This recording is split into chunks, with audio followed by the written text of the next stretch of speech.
வணக்கம் ஆனந்தி.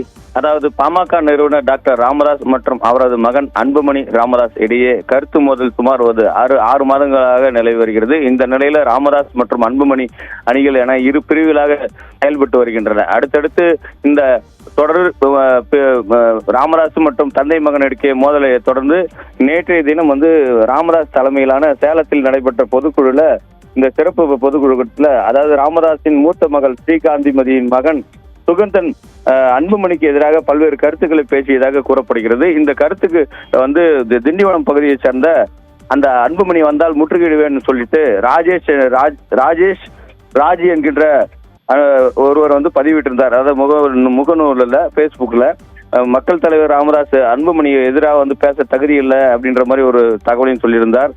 இந்த தகவலை அடுத்து அந்த இடத்துல காலைல கருத்து மோதல் ஏற்பட்டது. இதனை அடுத்து ராமதாஸ் தரப்பு ஆதரவாளரும் அன்புமணி தரப்பு ஆதரவாளருடைய அந்த பகுதியில காலையில மோதல் போக்கு ஏற்பட்டதை தொடர்ந்து அங்க வந்த போலீசார் ஒருவருக்கொருவர் தாக்கி கொண்ட முற்பட்ட போது அங்க கண்ட போலீசார் உடனே அவரோட சமாதான பேச்சுவார்த்தையில் ஈடுபட்டு அவர்களை பிரித்து அனுப்பியுள்ளனர்.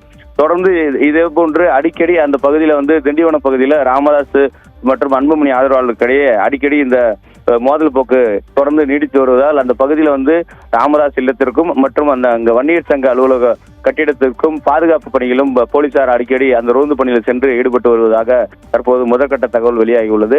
தொடர்ந்து அந்த பகுதியை பதட்டமான சூழ்நிலை இருப்பதால் ராமதாஸ் தரப்பிலும் மற்றும் அன்புமணி தரப்பு இடையே போலீசார் அழைத்து பேசி இரு தரப்பையும் சமாதானம் செய்து இது போன்ற சம்பவங்கள் இருந்தால் காவல்துறை அணுக வேண்டும் என்று அறிவுரை கூறி அனுப்பியதாக தற்போது கூறப்படுகிறது. ஆனந்தி.